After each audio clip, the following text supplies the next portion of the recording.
Portugal no Brasil quinhentista, ocupação e economia não é apenas um episódio isolado. E uma janela para perceber como Portugal tomou decisões em momentos de risco, competência e mudança. Neste vídeo longo, vamos olhar para causas, protagonistas, interesses e consequências, separando mitos de evidência histórica. O objetivo não é decorar datas, mas entender lógicas de poder, economia e sociedade que continuam a influenciar a memória coletiva portuguesa.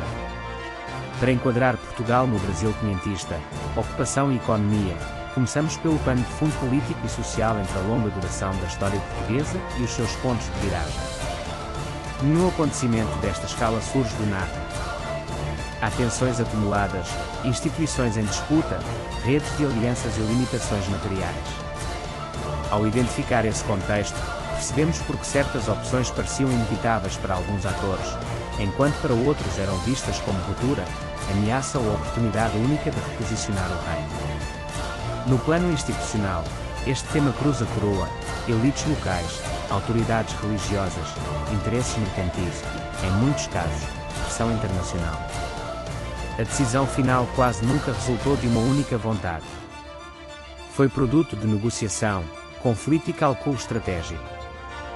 Ler Portugal no Brasil quinhentista, ocupação e economia desta forma evita explicações simplistas e ajuda a perceber como o Estado português foi sempre construído por camadas, avanços, recuos e compromissos muitas vezes contraditórios.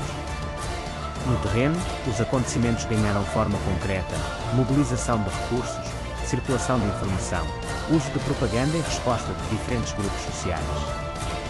Em Portugal no Brasil quinhentista, ocupação e economia, o fator humano foi decisivo. Lideranças importaram, mas também importaram burocracias, infraestruturas, financiamento e capacidade logística.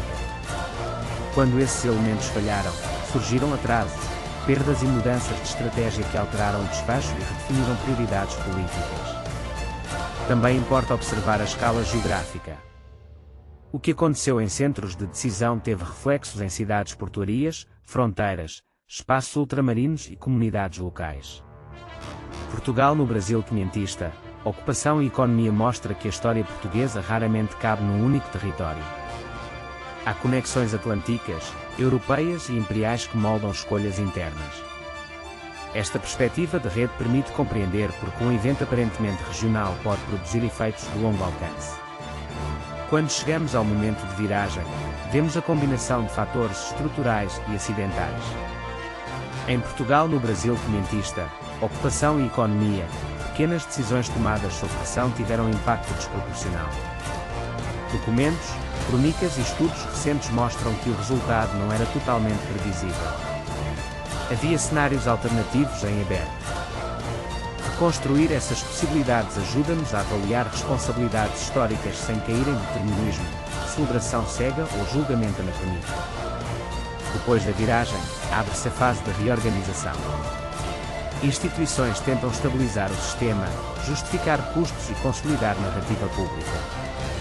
Em Portugal no Brasil quinhentista, ocupação e economia, esta etapa foi crucial para definir vencedores, derrotados e memórias oficiais. O que fica nos arquivos, nas leis e nos símbolos nem sempre corresponde ao que grupos subalternos viveram. Por isso, cruzar fontes e perspectivas é essencial para uma leitura histórica mais robusta. No plano econômico, os efeitos prolongam-se para além do episódio principal. Mudam-se prioridades fiscais, rotas comerciais, incentivos produtivos e distribuição de riqueza. Portugal no Brasil quinhentista, ocupação e economia liga-se a escolhas de investimento e a formas de dependência externa que podem durar décadas. Ao seguir o rastro do dinheiro e da administração, percebemos melhor quem ganhou margem de manobra e quem ficou mais vulnerável no ciclo político seguinte. No plano social, cultural, Portugal no Brasil quinhentista, ocupação e economia deixou marcas em identidades, linguagem política e memória coletiva.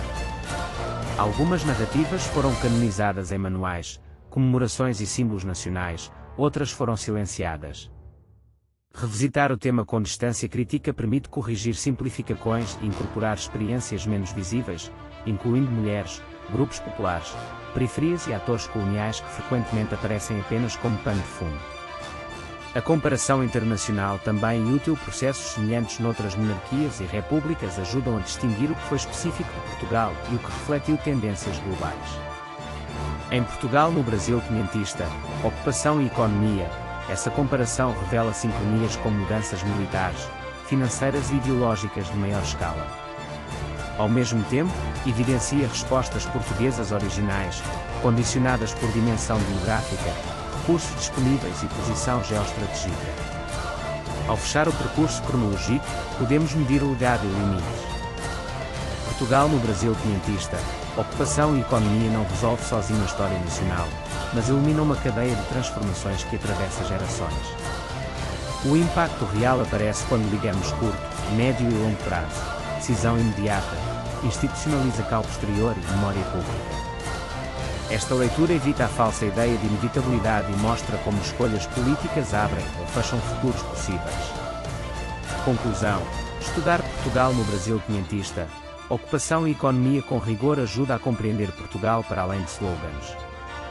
O passado não é um arquivo morto, e um laboratório de problemas recorrentes sobre poder, legitimidade, recursos e identidade.